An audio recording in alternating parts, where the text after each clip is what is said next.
Our belief systems get distorted by the pain that we feel and do not resolve. Our belief systems get distorted by the pain that we feel and do not resolve. What's up? It's your girl, honestly, Ama-Vee. So, what did you think about that quote? Because I just finished watching a video, and actually, I watched it yesterday. I'm lying. I watched it yesterday, and that was the one thing that stood out to me because I actually watched it before I went to bed, so I was falling asleep. But anyways, I digress. It was powerful nonetheless, and it really stood out to me. So, what do you think about that line, that statement? How does it sound to you? How does it read to you? How does it resonate with you? For me, it's quite powerful because, and I apologize, the iMac fan again, I'm super sorry.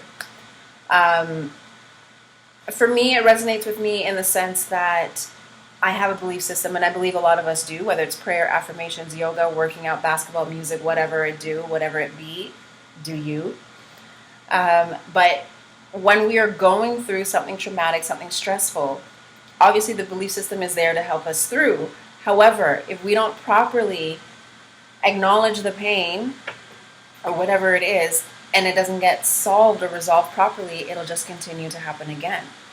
And then that's when you start to feel like your belief system is either non-existent or unreliable, when really the issue could be that we're not actually as equipped as maybe we thought we were to deal with the pain or the trauma. And that's where sometimes the belief system is good, but might not be enough, again, depending on what your situation is. For me, I'm a firm believer in therapy or going to see a counselor. I did it, done it, and would surely do it again. I believe everybody should. And I believe that we shouldn't just wait until we have problems or issues before we actually tap into such a resource. But it's up to you and how you want to do it. For me, right now with this journey, and I will say this wholeheartedly, and I'm so proud of myself too, that I'm so serious about the change and the healing and just getting to a different place in my life where problems will always ensue. But if I can really get a handle on seeing red flags a lot better than before, in any capacity, then I'm all for it. And I'm finding that now I really am seeking out fully and consciously every single day any sort of resource that resonates with me. I'm going to take it, I'm going to do it, and I'm going to learn from it.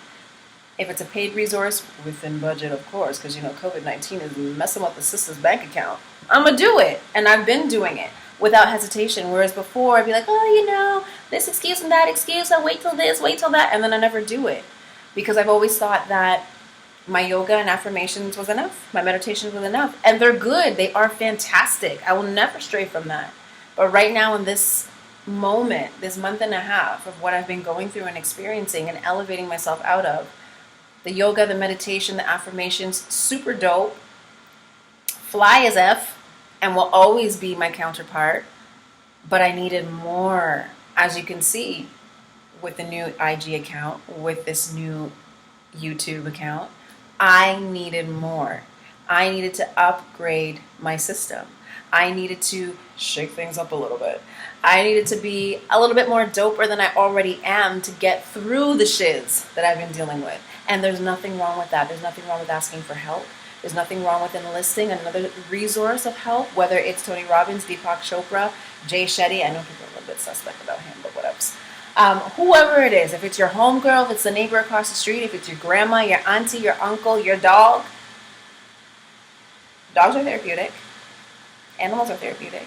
Whatever it is, don't be afraid to ask for help. Because if we do not resolve deeply on a deeper level, and resolving shizz on a deeper level, let me say before I say what I was going to say, that I'm going to be really candid with you guys. I'm going to talk as if you were right here in front of me. So if I stumble over my words, I'm not about to edit that out because your girl is keeping it as real as F with all of you. When we're trying to resolve or get through pain or issues or trauma or drama or whatever it is, we really have to learn how to acknowledge what we're dealing with, what we're faced with. We have to realize that we are only in control of ourselves and nobody else. I is my own responsibility. You is you own responsibility, and that's just the way it is, boo. And we also need to learn how to take accountability. Whether you think you're wrong or not, it's not always about right or wrong. It's about what you might have contributed to the matter, in the sense of it takes two for everything to happen, to a degree. And I'm not going to go through the semantics of all of that. You know what I mean? In specific things, specific things in dialogue and communication.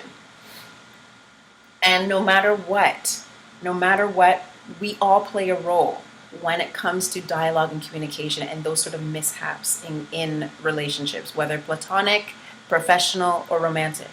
So instead of pointing the fingers and placing blame and just leaving it at that, even if it's obvious that it's the other person's fault, your accountability factor comes in where you say, okay, you know what? In this situation, it might not have been my fault. However, it's not the first time I've been in this situation before. It's not the first time that I've experienced this type of situation before. So why do I keep finding myself in this situation? This is where the accountability factor comes in. This is where you got to take a step back and a step into yourself and see, is there some unresolved shiz that's going on that I've just been suppressing for years and months and ting, and now it keeps blowing up. It keeps popping up.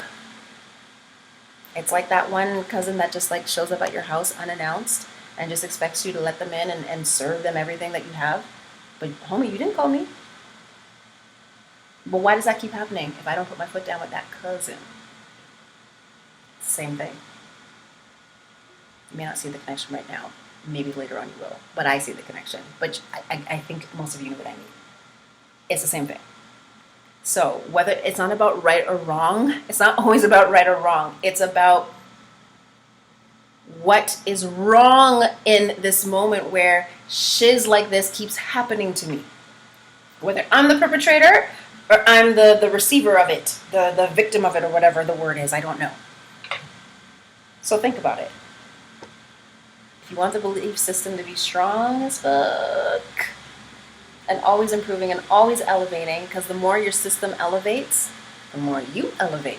You got to look inwardly, you got to take some accountability, and you got to be willing to say, okay, I got to make some changes if I want to get better, if I want this thing to get better, if I want to learn how to cope and deal with it a lot better than before. So if it does show up again, because that's just life, if it does show up again, I'm better equipped to handle it than I was before in the past. That's progress, that's moving forward, that's elevation, that's dopeness, that's inner strength. And that's just you doing what you need to do for you, because you're only in control and responsible for you. So, honestly, Ama-Vee on IG. That's my tidbit for today. Thank you so much for tuning in. I will be back, and just be on the lookout for posts and shiz on my Instagram account, because they's coming, boo. Bye. Oh, and don't forget to comment below, okay? Thank you. Yes, I'm dramatic, and I love it. Don't hate. And don't come for me for it, too, because it's not going to stop.